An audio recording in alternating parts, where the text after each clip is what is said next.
Bonjour! Ça me fait super bizarre de parler à la caméra sans être en stream. C'est la première fois, je crois, que je fais une vidéo face cam en VOD et pas en stream. Donc bonjour! Déjà, c'est la première fois que je regarde autant la caméra, ça me fait très étrange. Mais bonjour! Bienvenue dans cette nouvelle série de vidéos qui va être consacrée à un sujet que. Enfin, un thème que vous entendez souvent sur mes lives, mais très peu de temps, qui va être consacré aux livres et à mes lectures, parce que j'avais très envie de vous faire une petite review une fois par mois des livres que j'ai lus pendant le mois, que j'ai aimé ou que j'ai pas aimé d'ailleurs, en vous faisant un petit résumé et un petit commentaire sur ma lecture pour que ça vous donne des idées de lecture peut-être, des idées de cadeaux. Si vous les avez lus aussi, vous pourrez avoir mon avis. Je sais pas si mon avis est intéressant, mais en tout cas vous l'aurez. Et voilà, je trouvais ça cool, j'avais envie de faire ça, donc je vais faire ça une fois par mois. Chaque mois, en chaque début de mois, il y aura une vidéo. Celle-là risque d'être un peu longue parce que j'ai beaucoup lu au mois de juin. Au mois de juillet, je risque de lire un peu moins, donc il y aura moins de titres à vous montrer, donc ça devrait aller mieux. En juin, j'ai lu tout ça. C'est ma pile de lecture des choses que j'ai lues au mois de juin, c'est pour ça que je vous disais que ça allait être peut-être un peu long, parce que j'ai beaucoup lu. Je vais vous faire un résumé très rapide des livres que je lis, comme ça, si jamais il y a des livres qui vous intéressent plus que d'autres, vous pourrez aller directement à l'endroit dans la vidéo qui vous intéresse. Je vais essayer de vous mettre les time codes pour que ça soit bien séparé. Également, sur chaque livre, en début de chronique, on va dire, je vous présente un résumé rapide du livre, mon avis, sans spoil, rapide, et après une autre petite partie où là, il y aura du spoil, donc vous serez prévenus, hein, vous en faites pas. Et comme ça, si vous n'avez pas lu le livre, que vous avez envie de le lire et de pas vous faire spoil, et ben vous pourrez sauter les passages qui vous intéressent ou non. Donc rapidement, j'ai lu Le sang et la cendre de Jennifer Armentrout chez De Saxus. J'ai lu, bon alors là c'est trompeur parce que j'ai lu en fait ça c'est comment dire, un recueil, enfin un compact de 3 romans de Norek, qu'il a sorti en un grand roman. Donc j'ai lu Territoire de Olivier Norek, qui est le début. J'avais déjà lu le premier, mais c'était avant juin, donc vous n'aurez pas mon avis sur Code 93. Mais voilà, donc Territoire de Olivier Norek. J'ai lu Hadès et Perséphone de Scarlett Sinclair, chez Hugo Roman. Et ensuite, j'ai lu une trilogie, enfin j'ai lu une saga, mais j'ai lu les 3 premiers tomes de la saga de Sarah Gimas chez La Martinière. Donc, Un palais d'épines et de roses, Un palais de colère et de brume et Un palais de cendres et de ruines. Voilà les 3 romans que j'ai lus, sachant qu'il y en a apparemment 3 autres en plus. Mais je trouve que cette trilogie, peut-être vaut mieux s'arrêter là-dessus. Donc on y va avec le premier livre. Le sang et la cendre, donc de Jennifer Armentrout. Donc, en résumé, on suit l'histoire de Poppy, qui est une jeune femme qui tient un petit peu le destin de son royaume a priori entre nos mains. Il y a beaucoup de mystères autour de l'univers dans lequel se développe l'intrigue, mais en gros, Poppy est une jeune femme qui n'a pas le droit de montrer son visage, qui est considérée comme la pucelle du royaume, doit rester chaste, qui doit s'adresser à personne, qui ne doit pas avoir de vie sociale, qui peut montrer son visage uniquement à un cercle très restreint de personnes, qui sont ses personnes proches, qui la suivent au quotidien. Elle a le visage donc voilé, et elle n'a pas le droit d'être touchée ni regardée jusqu'au jour de son ascension. Donc voilà, tout tourne autour de cette intrigue-là. C'est l'ascension, c'est une sorte, c'est en fait la religion, on va dire, du royaume dans lequel elle évolue. Et on ne sait pas exactement ce que c'est, mais voilà, à un moment donné, elle doit s'élever quand elle sera en âge de le faire, et jusqu'à là, elle doit rester vraiment repliée, on va dire. Mais voilà, le problème, que c'est une jeune femme qui a un tempérament bien trempé, et à un moment donné, c'est difficile, quand tu arrives à un certain âge, qu'on continue à te dire tout ce que tu dois faire, tout ce que tu dois penser, tout ce que tu ne peux pas voir, tout ce que tu ne peux pas faire. Et Poppy, qui est un petit peu téméraire, va un peu s'ouvrir, et l'intrigue se débloque au moment où elle fugue de sa chambre, où elle doit rester enfermée la plupart du temps, pour se rendre dans une sorte de bar un peu clandestin, et où elle va faire des rencontres, et ça va un petit peu être le point de bascule de toute cette aventure. C'est un livre qui est... c'est de la fantasy, il y a de la romance, c'est plutôt new adult, enfin faut pas mettre dans toutes les mains, je trouve qu'il y a certaines scènes qui sont un petit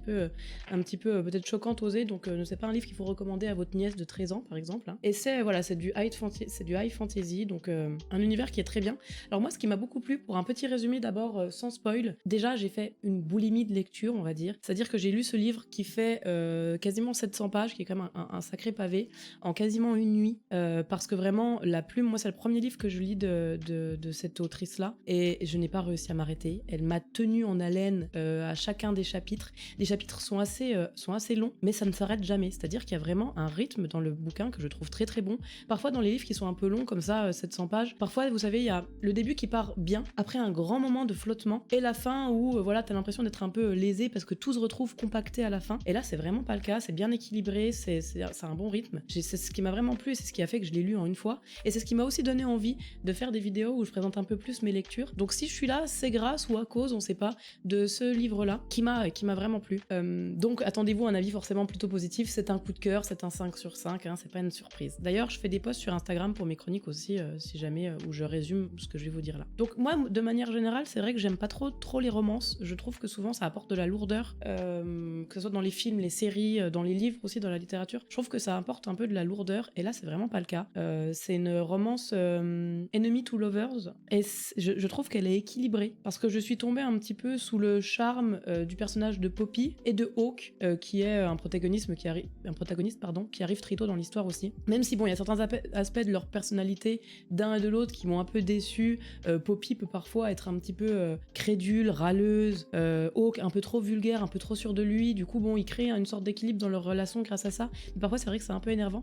Mais j'ai quand même beaucoup accroché au personnage. Mais bon, c'est des traits qui font partie intégrante de leur personnalité, donc c'est mieux passé. J'ai beaucoup apprécié également l'univers, malgré que peu détaillé. Je trouve qu'il est suffisamment, c'est-à-dire qu'on se perd pas dans des grandes. C'est pour ça aussi que je trouve que le rythme du livre est bon.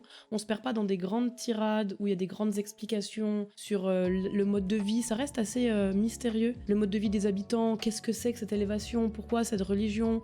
J'ai trouvé que c'était juste ce qu'il fallait. Ils apportent peut-être un petit peu trop d'importance aux vêtements. Il y a les vêtements des protagonistes, mais leurs costumes sont beaucoup détaillés, alors qu'on aurait peut-être aimé avoir plus de détails sur, je sais pas, l'architecture, l'environnement dans lequel ils évoluent, les créatures qui parcourent cet univers. Mais ça m'a vraiment pas dérangé. Et en plus, c'est une saga, donc je pense qu'on aura des éléments de réponse à tout ça à venir. Je trouve que c'est un point négatif qui, en fait, est pas si négatif que ça.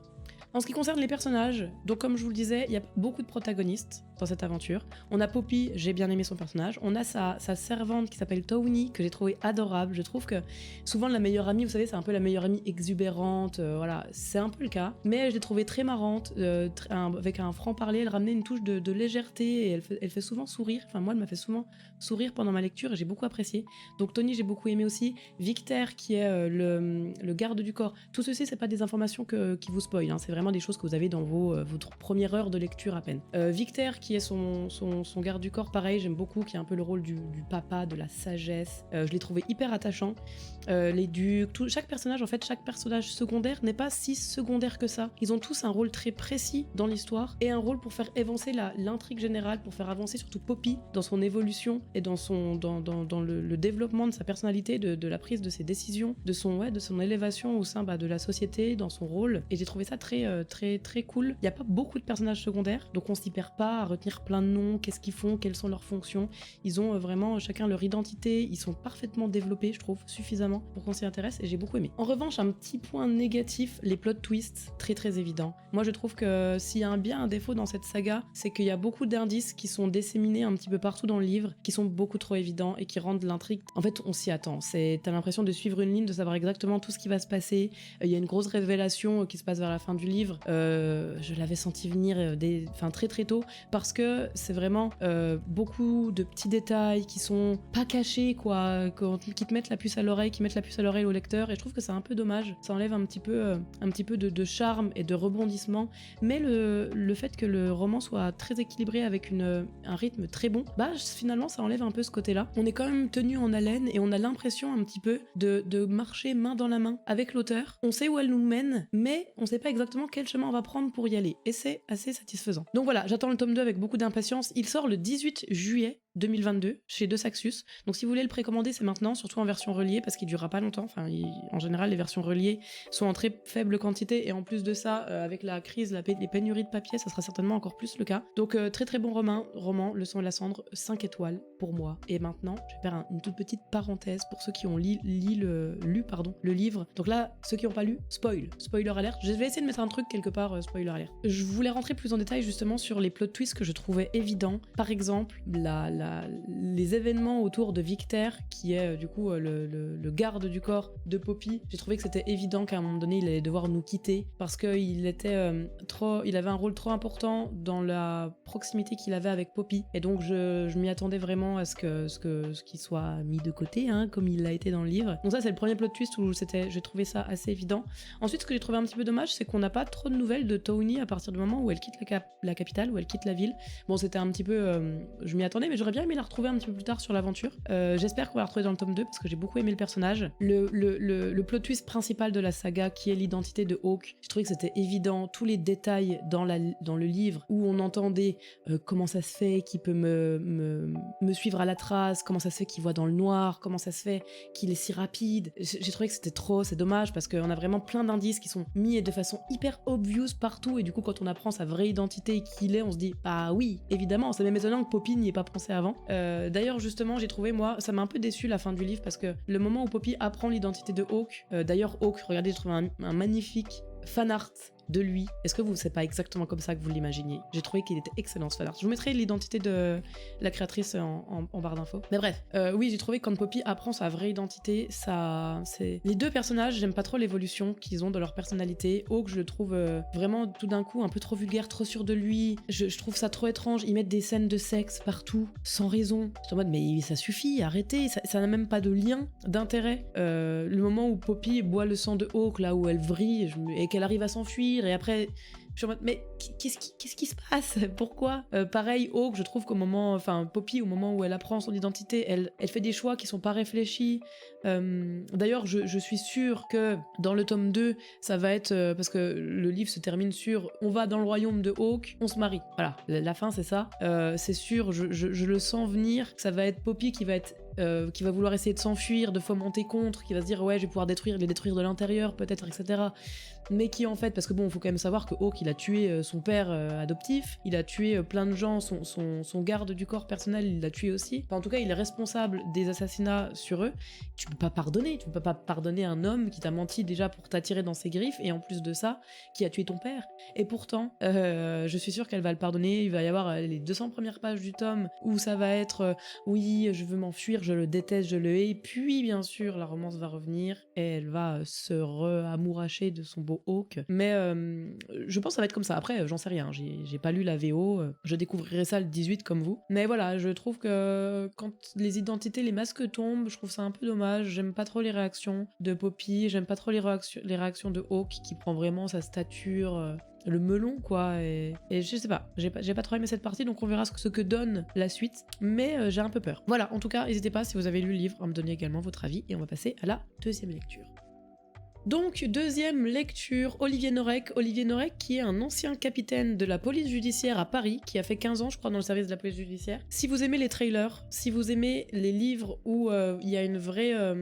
La plume de l'auteur est très réaliste, parce que du coup, il parle d'enquêtes. C'est pas des faits réels, mais c'est des enquêtes qu'il a un peu vécues, des faits qu'il connaît dans les services de police, ça se passe souvent comme ça. Et du coup, c'est de la réalité un petit peu romancée. Et je trouve que Olivier Norek est un très très bon auteur pour ça. Si vous le connaissez pas, franchement, et que vous aimez les trailers, les polars, foncez. Il est très très bon. Par contre, attention, trigger warning, c'est de la violence sur les animaux, il y a du racisme. Olivier Norek, c'est un auteur qui a une plume très dure, il fait des phrases très courtes, il va pas par 4 chemins pour énoncer des faits, pour décrire des scènes, et parfois ça peut être assez difficile à lire, donc quand même attention à vous si vous êtes un peu sensible vis-à-vis de ces sujets-là. Donc j'ai lu alors c'est le deuxième roman qu'il a sorti, qui s'appelle Territoire, qui fait suite en fait, que ça soit Code 93, Territoire, Surtension et le tout nouveau roman qui vient de sortir récemment, qui s'appelle Dans les brumes de Kaplan. C'est des romans qui tournent autour d'un protagoniste qui s'appelle Victor Coste et son équipe. Du coup, tous les livres peuvent se lire de façon séparée, parce que les histoires ne sont pas liées à 100% entre elles, mais il y a vraiment un peu une chronologie qui se fait, parce qu'on suit le même capitaine de police, on suit la même équipe, donc forcément il y a des aspects de leur personnalité qu'on apprend à connaître, et les prendre dans l'ordre, c'est aussi s'aider. Il y a beaucoup de moments où il y a des petites astérix en disant, par exemple, dans Territoire, se référer à Code 93 parce qu'il y a des refs, forcément, d'enquêtes passées, dont des enquêtes qu'on pouvait lire dans Code 93. Mais les livres peuvent quand même se lire de façon séparée les uns des autres. Donc si vous n'avez pas lu Code 93, vous pouvez tout à fait lire Territoire. Ici, c'était une très bonne lecture. Je lui ai mis 4 sur 5 étoiles parce que j'aime bien Norek, j'aime bien sa plume. Mais il y a des moments que j'ai trouvé un petit peu plus lent, un petit peu mouillé. Des moments où je me suis un peu ennuyée vers le milieu du roman. Donc rapidement, le résumé de cette lecture-là, donc de cette enquête, puisque les aventures du capitaine Coste, c'est autour d'une grande enquête qui nous suit pendant un roman. Donc l'enquête commence sur l'exécution sommaire de 3 jeunes caïds qui va mener l'équipe sur des pistes inimaginables. On a un gros aspect politique par rapport à Code 93, avec beaucoup de magouilles, de relations entre les services de la police, de l'État, des maires des villages, et je pense qu'il y a un gros fond de vérité là-dedans sur la réalité du terrain, mais ça apporte vraiment une dimension très politique. Si vous aimez un petit peu ça, n'hésitez pas à foncer. Les chapitres, alors ça c'est la marque un petit peu de Norek, les chapitres sont très courts, très rythmés, avec un changement incessant de point de vue, donc si vous aimez ça, en fait c'est pas une enquête où on est tout le temps dans le point de vue de l'équipe qui enquête, on a les clés de résolution de l'enquête, nous en tant que lecteurs.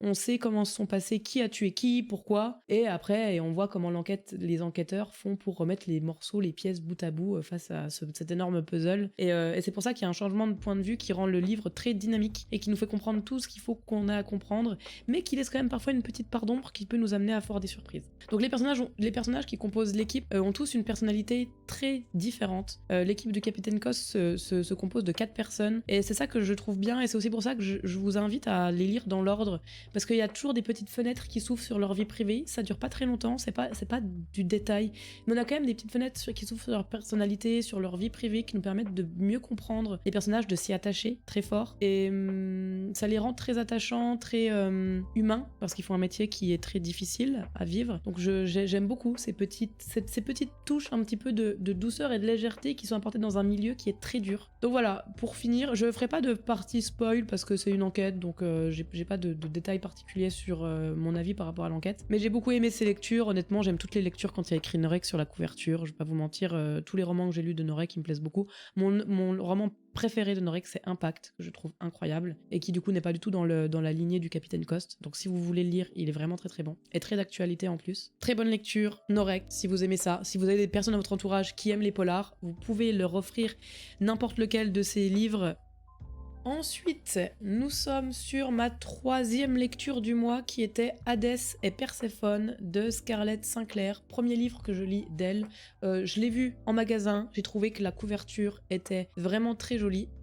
Elle est vraiment très belle, et je l'ai acheté sans vraiment lire le résumé, puisque c'est en plus de la mythologie, j'aime bien la mythologie, donc je l'ai acheté. Par contre, quelle déception, je lui ai mis la note de 2 sur 5, j'ai pas du tout aimé, pas du tout une lecture que je conseille, je l'ai trouvée pas très très bonne. Mais je vais vous faire d'abord le petit résumé. Donc là on est sur, en thème principal, de la mythologie grecque, de la new romance comme c'est écrit ici, et en gros, voilà le speech de départ. Donc après s'être installée à Nouvelle-Athènes, la jeune déesse Perséphone espérait mener une vie discrète dans la peau d'une journaliste mortelle. Tout change lorsqu'elle s'assied pour jouer une partie de cartes avec un étranger hypnotique et mystérieux dans une boîte de nuit branchée. Voilà en gros le résumé. En termes d'univers, on mêle la mythologie grecque à un univers très moderne. Par contre, j'ai trouvé que moi qui aime beaucoup la mythologie, j'ai trouvé que c'était pas bien mis en scène, dans le sens où l'auteur a fait le choix d'avoir... Enfin, j'ai trouvé que moi ça donnait un petit peu un effet catalogue, dictionnaire. Dès qu'il y a un terme de mythologie grecque qui est employé, il y a la définition qui suit, mais genre comme si c'était écrit 2 points, définition. Et je trouvais que c'était pas bien intégré dans l'univers, pas bien intégré dans la lecture, ça crée un effet vraiment très dictionnaire, un peu dérangeant. Ça, c'est vraiment le premier truc qui m'a dérangé pendant ma lecture. J'ai trouvé que l'intrigue est très légère. En fait, j'ai trouvé qu'il n'y avait pas d'intrigue. Le rythme du roman est vraiment pas à mon goût. Je sais pas, j'ai eu une forme d'impression que l'histoire tournait en boucle, vu qu'il n'y a pas d'intrigue dans les premières pages. En soi, il y a une intrigue, c'est écrit dans le résumé d'ailleurs, donc ce n'est pas du spoil. En gros, Perséphone va faire un deal avec le diable, avec Hadès, qui va du coup la conduire à avoir une sorte de contrat avec lui et qu'elle est obligée de remplir, qui est, je vous lis la dernière ligne du résumé, alors qu'elle s'efforce de semer les graines de sa liberté. Son amour pour Hadès grandit, donc là on sait déjà ce qui va se passer. Un amour à la fois envoûtant et interdit. Et Perséphone doit créer la vie dans le monde souterrain ou perdre sa liberté à jamais. L'intrigue tourne autour de ça. Elle doit créer la vie dans les enfers pour pouvoir se libérer de son contrat qu'elle a envers Hadès. Et c'est tout. Et malheureusement, c'est tout. Tout tourne autour de ça. J'ai trouvé qu'il y avait un aspect très superficiel aussi dans l'univers qui se répercute sur les personnages. Parce qu'en fait, on est dans une société où la mythologie, les dieux de la mythologie grecque sont mêlés à la vie des mortels, on va dire. Ils évoluent au sein des mortels dans des boîtes branchées, hypées. Perséphone va avec ses amis dans les coins VIP des boîtes les plus branchées de New Athènes. J'ai eu un peu de mal avec ce côté guindé, on va dire. Mais si l'intrigue avait été à la hauteur, pourquoi pas? Mais c'est vraiment pas le cas, malheureusement. J'ai également aussi trouvé que les scènes d'amour, alors c'est une new romance, hein, vous allez me dire, j'aurais pu m'en douter, mais les scènes d'amour sont beaucoup trop présentes, tout le temps, sans aucune raison. En fait, les actions qui pourraient être intéressantes et mieux développées sont tout le temps coupées par des scènes de sexe, et j'étais en mode... Madame l'auteur, vous abusez là. Vous abusez un petit peu, Madame Scarlett Sinclair. Et j'ai trouvé que c'était vraiment un point négatif, et je pense que c'est le plus gros point négatif de cette lecture, c'est qu'il s'est trop entrecoupé de scènes de sexe qui n'ont pour moi aucun intérêt à être présentes à ces endroits-là. Et on est quand même sur normalement une déesse qui déteste quelqu'un qui l'a piégée pour avoir un contrat avec elle, et pourtant ça tourne toujours mal, quoi. Pour ce qui est des personnages, j'ai trouvé Perséphone, donc, qui est le personnage principal, borné, colérique, peu réfléchi, ses décisions sont what the fuck, il y a aucune réflexion, elle réagit au quart de tour. Moi j'ai trouvé dans l'histoire, il me semble qu'elle a 24 ans, quelque chose comme ça, elle sort de ses études supérieures de journaliste, et j'ai trouvé qu'elle était moins évoluée que par exemple Poppy du sang et de cendre, qui a à peine 18 ans. J'ai trouvé vraiment que c'était des réactions d'adolescente, et j'ai trouvé ça très dommage. Et pareil, moi j'étais un petit peu déçue par le personnage d'Hadès, qui pour moi doit avoir un côté un peu badass, tu vois, un petit peu sombre, ténébreux.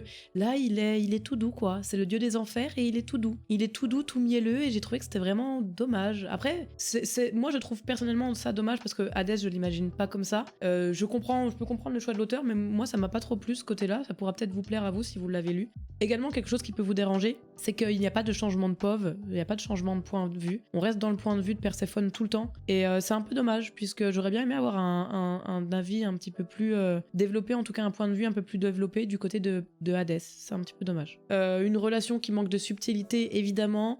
Une lecture qui est très monotone. Je l'ai lu quand même assez rapidement, hein, puisque ça se lit bien. Le tome 2 est déjà sorti, d'ailleurs le tome 2 je l'ai acheté. Je verrai quand je le lis, j'ai pas eu envie de le lire directement. Le tome 3 sort aujourd'hui, le 7 juillet 2022. Donc en français, il était déjà sorti en VO bien sûr, mais il sort en français le 7 juillet. Je verrai si je les achète, mais vraiment je vois aucun intérêt de lire la suite. Pour moi, ça devrait être un one shot. Voilà, petite déception, un 2 sur 5 pour ce Hadès et Perséphone, malgré sa très belle couverture. Et ensuite, on va passer à cette saga de Sarah Gimas, qui est donc Le Palais d'Épines et de Roses. Je vais les prendre dans l'ordre, parce que je vais quand même faire un petit résumé sur chacun des livres séparément. Donc le tome 1, Un Palais d'Épines et de Roses. Moi, ça fait plein de fois que je vois ce livre dans les rayons à la Fnac ou à Cultura, où je vais acheter mes livres, dans mes libraires, de Sarah Gimas. La couverture ne me donnait aucune envie de lire la saga. Je sais pas, je la trouve... elle m'a pas du tout attirée, cette couverture, alors que je l'ai vue plein de fois, et finalement j'ai craqué. C'est donc une saga de 6 tomes. Moi j'ai lu les 3 premiers, et je vous dirai pourquoi à la fin du 3e, j'estime qu'il faudrait mieux s'arrêter là. Mais c'est donc de la fantaisie, de l'aventure, un petit peu de roman, enfin de la romance. Les thèmes principaux, c'est ça, c'est fantaisie, aventure, romance. Pour ce premier livre, petit résumé. Donc là, le truc, c'est que je vais vous résumer le premier tome. Potentiellement, si vous les avez pas lus, ça va être peut-être compliqué d'écouter le résumé du 2e tome et du 3e tome sans être un petit peu spoil. Je vais pas rentrer dans les détails de mes lectures en spoilant des événements, ce sera toujours des résumés vagues, si vous avez envie de les lire. Mais voilà, je vais quand même vous résumer après le tome 2 et 3, et si vous avez pas envie de vous faire spoil, vous saurez qu'il faudra que vous passiez votre chemin. Donc l'intrigue se déroule dans un univers fantastique où, alors ça je trouve très bien, on a une carte. On a une carte au tout début du livre. Donc on commence l'aventure chez les mortels, ici, de l'autre côté du mur, dans le village de Feyre, qui est ici. Et tout au-dessus, au-dessus du mur, c'est le royaume des immortels, avec Prythian, où va se dérouler une grande partie de l'aventure, puisque Feyre, qui est la protagoniste principale qu'on suit, chasse pour nourrir sa famille, parce que sa famille est très pauvre, et elle vit dans une maison où c'est la seule qui peut nourrir ses 2 sœurs et son père qui est handicapé. Et du coup, elle se rend dans la forêt, en plein hiver, et voulant seulement nourrir sa famille, elle va faire l'erreur irréparable, on va dire, de tuer un fée, qui est les immortels qui vivent de l'autre côté du mur. et donc elle va être emmenée de force à Prythian, de l'autre côté du mur, au royaume des immortels. Elle va être arrachée à sa famille pour aller à Prythian. Voilà le résumé, l'intrigue principale de l'histoire. Le problème avec ce roman, c'est que, et c'est pour ça que je lui ai mis un 3 sur 5, je me suis ennuyée une grande partie du roman. Je trouve que ça prend du temps, ça met du temps à décoller. C'est toujours un petit peu le problème que je retrouve dans beaucoup de sagas, à part Le sang et la cendre, mais je trouve que c'est un rythme qui n'est pas très équilibré, alors que la fin est beaucoup plus soutenue. J'ai d'ailleurs pas réussi à m'arrêter de lire, j'ai vraiment refait une boulimie de lecture, on va dire. Une fois les 2/3 passés du livre, la moitié du livre, j'ai lu toute la fin d'une traite, parce que je trouve que la fin est vraiment plus rythmée, les actions s'enchaînent, c'est vraiment bien. Mais le début est assez long. C'est une saga, ça peut se comprendre, mais j'ai trouvé que ça traînait un peu trop en longueur. C'était peut-être un tome pilote, je ne sais pas. En plus, il n'y a pas beaucoup de description, on va dire. On est directement plongé dans l'univers, au contact du coup des humains de l'autre côté du mur, d'une famille qu'on apprend un petit peu à découvrir, de plusieurs personnages différents. Tout d'un coup, on est plongé dans le royaume de Prythian et on sait pas exactement qui sont ces créatures, la faune qui évolue, les personnages, c'est très progressif. Donc par contre, j'ai trouvé qu'il y a quelque chose que j'ai beaucoup aimé dans ce livre, et ça se réfère directement à la carte justement, c'est le découpage de la map, enfin le découpage de la carte, qui est découpé en 4 sections déjà, des 4 saisons, donc la cour de l'automne, l'été, l'hiver et le printemps, et les cours qui sont du coup le cours du jour et la cour de la nuit. J'ai trouvé que c'était une trop bonne idée d'avoir ces cours séparés en saisons, les cours solaires avec le jour et la nuit. Je trouvais que l'idée était très très bonne, j'avais jamais vu ça ailleurs, peut-être que ça existe, éclairez-moi si c'est le cas.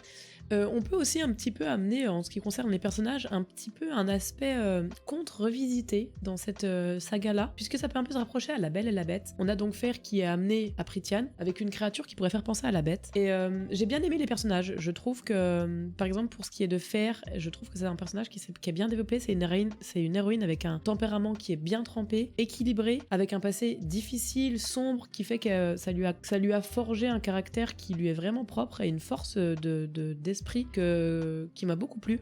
J'ai beaucoup aimé également Lucien, qui évolue aux côtés de Fer. Je trouvais qu'il se complétait bien. En ce qui concerne un autre protagoniste principal de l'histoire qui est Tamelin, il est un peu fermé d'esprit, lunatique, trop secret. J'ai eu un peu de mal avec ce personnage, donc on verra, et c'est justement pour ça, ça me faisait penser à l'histoire de La Belle et la Bête. Ce que j'ai beaucoup apprécié dans le livre, en revanche, c'est le fait que la romance ne prenne pas beaucoup de place. Et ça, c'est vraiment un vrai plus. On est vraiment plus autour du développement de l'univers des personnages indépendamment les uns des autres que des personnages en couple. Et j'ai trouvé que c'était vraiment un plus, malgré le fait que je lui ai mis un 3 sur 5. En vrai, la note de 3 sur 5, c'est surtout à cause du fait que le début est très très très très lent. Et enfin, une dernière petite remarque sur un des personnages importants de l'histoire, qui est Rhysand, que j'ai trouvé très intéressant. En fait, c'est un petit peu bizarre. Rhysand, il me fait penser à Killua dans Hunter x Hunter, si vous avez la référence. Un peu nonchalant, puissant mais nonchalant, très passif dans ses émotions, qui affiche toujours un masque de sérénité indécryptable, tu peux pas savoir ce qu'il pense. Et j'étais pressée de lire la suite quand j'ai terminé ce tome 1, malgré le fait que ça a été dur à démarrer. On sent que ça va prendre un aspect beaucoup plus aventure, action dans le tome 2, où le premier est vraiment, on est là pour poser le décor, poser les personnages, poser un petit peu le lore de chaque cours, quelles sont les relations, parce qu'il y a un aspect très politique aussi dans ce livre. Je suis senti que ça allait partir dans le tome 2, donc je l'ai acheté. Un palais de cendres et de ruines? Non, ça c'est le tome 3. Un palais de colère et de brume? On est d'accord, hein? Oui. Un palais de colère et de brume, donc. Toujours pareil, c'est de la fantaisie, c'est de l'aventure, c'est de la romance, toujours dans le monde des fées, c'est toujours... Voilà, on est toujours dans la même histoire, hein, bien sûr. Donc ici, résumé rapide. Donc n'oubliez pas, si vous n'avez pas lu le premier tome, n'écoutez plus, hein. Là, il y a du spoil dès le résumé, forcément. Donc, Fer a survécu au défi de la sorcière Amarata, et elle est devenue une fée, elle aussi. Et elle a hérité de pouvoirs qu'elle n'arrive pas pour le moment à contrôler. Mais son cœur reste celui d'une humaine, et elle peut pas effacer ce qu'elle a dû commettre pour sauver Tamelin des griffes de Amarata, et pour sauver aussi également la cour du printemps. Elle ne peut pas non plus oublier le fait qu'elle a conclu un marché avec Rhysand sur la fin du tome 1, qui est le redoutable grand seigneur de la cour de la nuit. Donc ça c'est le speech du tout début, c'est le début du livre, enfin c'est surtout la fin en fait du tome 1, et on va voir comment notre héroïne se dispatche dans tout ça. Ici en ce qui concerne la note, je lui ai mis un 5 sur 5, je trouve que ce tome est excellent. C'est vraiment le tome que je pense que j'ai préféré des 3. Le rythme, ça n'a rien à voir avec le premier tome. J'ai juste un point négatif à relever quand même, que j'arrive pas à comprendre, c'est le changement drastique de comportement entre Faire et Tamelin, surtout par rapport rapport à Feyre. Je trouve qu'elle est hyper dure envers Tamlin. Ils ont vécu tous les deux des événements hyper difficiles sous la montagne dans le premier tome. Et de retour à la normalité, on va dire, elle est très dure envers lui. Elle n'arrive pas à accepter le fait qu'il ait du mal à s'en remettre, qu'il ait lui aussi des blessures, des cicatrices qui doivent guérir. Et je la trouve extrêmement dure. Et je sais pas, je trouve que ça a été très... il y a eu une coupure nette qui s'explique pas finalement, en plus dans l'histoire, et j'ai trouvé ça un peu dommage. Plus globalement, et pour éviter de vous spoil sur l'histoire, on sent vraiment avec ce deuxième tome que la saga est menée d'une main de maître avec beaucoup de précision. On sent que l'auteur savait exactement où elle souhaitait aller. On comprend aussi pourquoi dans le premier tome il y a autant de flou et de lenteur. Qu'est-ce que j'ai aimé les moments où tout se délie. Vous savez, ce fameux moment où, pendant la lecture, on fait appel à des souvenirs, à des événements qui sont passés un peu à l'arrache dans le premier tome, qui n'avaient pas été trop développés, et on se dit « Ah mais c'est pour ça !» Et où on est en mode « Ah mais d'accord !» Et on a un peu des changements de point de vue, on est en mode « Mais c'est pour ça que telle personne a agi comme ça !» Et les choses s'emboîtent parfaitement. Et c'est trop cool d'avoir de l'écho qui est fait entre le premier tome, le deuxième, sur la prise de décision, sur les actions des personnages, qui peut-être avaient un comportement où on se disait « Mais what the fuck ? Pourquoi il est aussi gentil ? Pourquoi il est aussi méchant ? Pourquoi il fait ça ?» Là, ça coule de source, quoi. Et vraiment, ce deuxième tome est extrêmement complémentaire au premier. Ça se complète parfaitement, t'as l'impression que les pièces du puzzle s'imbriquent et c'est hyper satisfaisant. C'est mon aspect préféré du livre, c'est ces actions qui sont expliquées. Dans le tome 2, j'ai adoré. Les nouveaux personnages, Mama, ils sont tous différents, ils ont tous une personnalité différente, ils sont tous intéressants, ils sont complémentaires, mais j'ai vraiment adoré cette nouvelle équipe qu'on suit vite, la suite. Quand j'ai eu terminé de lire le tome 2, je me suis dit, allez, on enchaîne, pareil, hein, ça. Là, vraiment, la saga là, je l'ai lu peut-être en une semaine. Hein. Les 3 livres, j'ai dû les lire en à peine une semaine. Très gros coup de cœur. Je pense que des 3 tomes de la saga, c'est celui-là que j'ai préféré. Et donc, justement, on en parlait, le tome 3, un palais de cendres et de ruines. Toujours pareil, alors là on peut rajouter un thème principal, là on est sur de la fantaisie, de l'aventure, de la romance et un peu un aspect aussi de guerre, conflit. Ici on est sur un livre de 727 pages, donc l'équivalent du tome 2, pareil, hein, c'est très long. Si vous n'aimez pas lire des pavés, ne vous lancez pas dans cette saga. Donc un petit résumé rapide, ici notre chère Feyre est devenue grande dame de la cour de la nuit, on l'apprend à la toute fin du tome 2, et elle a offert son cœur à Rhysand, puisqu'on a appris que c'était son âme sœur, et ils sont maintenant liés. Après la trahison de Tamlin, la jeune femme n'a pas eu d'autre choix que de suivre celui-ci à la cour du printemps, qu'elle considère autrefois comme sa maison. Donc là on est dans un peu un rapport d'infiltration espionnage. Mais Feyre n'a qu'une idée en tête, découvrir ce que manigance Tamlin, qui s'est rangé aux côtés du roi d'Hiberne, et rentrer au plus vite à la cour de la nuit, car la guerre contre Hiberne est imminente, et Feyre et Rhysand doivent à tout prix rallier les grands seigneurs à leur cause. C'est pour ça que je vous disais que le thème de la guerre arrive dans les thèmes principaux du livre. C'est un peu le climax de cette histoire d'Hiberne qui vient combattre les immortels sur Apritiane. Donc ici, Feyre est enfermée à la cour du printemps, et une fois de plus, je trouve que Tamlin passe vraiment un sale moment. Bon là, il y a des raisons. Il y a eu trahison, comparé au tome 2, où je comprenais pas trop les réactions de Feyre par rapport à Tamlin. Là, il y a eu de la trahison, c'est sûr. En fait, moi, le gros problème que je trouve à cette saga, dans les relations de Feyre et Tamlin, et encore une fois c'est pas du spoil, parce que si vous avez lu le tome 1 et 2 c'est pas du spoil, je trouve que Feyre a complètement tourné le dos à Tamlin, qui l'a un peu sorti quand même de la misère de sa vie d'humaine, hein. À l'origine elle était tombée amoureuse de lui, c'est la belle et la bête, mais elle lui a complètement tourné le dos, et je trouve qu'il y a aucun moment où est soulevé le point de « mais Tamlin, il était fou amoureux de Feyre, et il a pris des décisions en conséquence qui peut-être étaient mauvaises, mais en fait le truc c'est qu'il s'est mis dans une optique où il était fou amoureux de quelqu'un, qu'il aimait aussi, et qui devait sauver. Il devait sauver dans sa tête la personne. Et je sais pas, Feyre, elle se met pas à sa place, elle essaie pas de le comprendre, elle essaie juste de le combattre. Et je trouve ça un peu dommage. J'aimais pas trop, comme je l'ai dit dans le tome 1, j'ai pas trop aimé le personnage de Tamlin, mais j'aime encore moins la relation entre les deux et les réactions qu'a faire. Moi, il me fait un peu de la peine, Tamlin. En fait, c'est un bon gars amoureux qui a pas pris les bonnes décisions parce qu'il a été aveuglé par l'amour inconditionnel qu'il portait à quelqu'un qui finalement ne lui a pas rendu, il s'est pas rendu compte, il a pas compris les relations qui unissaient Rhysand à Feyre parce que de toute façon personne ne lui a expliqué, il pouvait pas savoir. Et je sais pas, je trouve ça hyper dommage que cette relation soit aussi conflictuelle alors que ça aurait pu vraiment se passer autrement, selon moi. Mais donc voilà, Feyre est enfermée et prisonnière à la cour du printemps où elle fait semblant qu'elle a repris ses esprits, qu'elle aime Tamlin, qu'elle avait été prise au piège par Rhysand et qu'elle était enfermée enfermés à la cour de la nuit, et elle est là pour glaner des informations, pour les faire passer à Rysand, pour qu'ils puissent prévoir la guerre de la meilleure des façons possibles, et potentiellement, on l'espère, la gagner. Il y a quelques passages à vide, je trouve, dans le roman. Il y a 2-3 moments où c'est un peu long, notamment dans toute la préparation de cette guerre. Il y a des passages où les personnages reviennent à des endroits où ils sont déjà passés pour refaire quasiment les mêmes choses qu'ils ont fait. Je trouvais que c'était un peu long, ça manquait un peu de rythme par rapport au tome 2 où le rythme est soutenu tout le long. Je pense que c'est une sorte pour faire monter un petit peu la pression autour de cette guerre imminente, mais moi ça m'a un petit peu sorti de ma lecture à quelques moments. J'avais envie de tourner les pages vite pour retrouver de l'action. Donc ça c'est un petit peu l'ombre au tableau de ce 3e tome qui est quand même très bon, hein. Je lui ai mis la note de 5 sur 5 aussi, donc voilà. Comme je vous le disais, c'est une saga de 6 tomes, mais pour moi c'est une trilogie. Les personnes qui ont lu la saga, vous me donnerez votre avis, si vous l'avez lu en entier, mais j'ai pas du tout envie. J'ai acheté le tome 4, qui est ici, donc ça c'est le tome 4, qui s'appelle Un palais de tomes et de glace, qui est extrêmement petit, qui coûtait que 15 €, donc voilà, ça s'accepte. Il fait 300 pages, c'est écrit en énorme, donc je sais pas, j'ai pas envie de le lire. Je trouve que la fin se suffit à elle-même, qu'il n'y a pas besoin d'aller voir plus loin. Je pense que l'auteur a voulu pousser un petit peu, parce que ça doit être un univers, une saga qui a beaucoup plu, elle a voulu pousser plus loin, développer plus les personnages, mais vraiment, je pense que ces 3 premiers tomes peuvent se lire à part, et on peut s'arrêter là, largement. On verra si je lis la suite, mais vraiment, très très bonne saga. Si vous aimez la fantasy, l'aventure, n'hésitez pas. L'univers est extrêmement... En fait, ce qui m'a le plus plu, je pense, dans cette lecture, c'est la cohérence de l'univers. L'univers est extrêmement cohérent, les 3 tomes sont complets, et ça m'a beaucoup plu. Je suis désolée si la vidéo est un peu hachée, mais je m'arrête tous les 2 secondes et je coupe au montage pour éternuer, me moucher, c'est terrible. Et voilà pour ce qui était mes lectures de juin et mon avis. J'espère que ce petit format vous plaît, je sais pas, je suis pas très à l'aise dans cet exercice de vous parler en VOD comme ça, face cam, mais j'espère que ça vous plaît. C'est très différent de ce que j'ai l'habitude de faire. D'habitude on est sur du jeu vidéo, à la rigueur du dessin sur la page YouTube, mais voilà, j'ai aussi cette passion-là où j'aime beaucoup lire, j'aime beaucoup m'immerger, on va dire, dans des univers différents, et j'avais envie de vous en parler. Alors je sais pas si vous aimez. Si vous aimez bien et que vous voulez en parler avec moi en live, n'hésitez pas à réagir sur mes live Twitch directement, hein, ça me dérange pas du tout qu'on parle de ça en stream. Et voilà, prochaine vidéo, 20 jours à peine, enfin dans un peu plus de 20 jours, vu que là j'étais en retard sur celle-ci.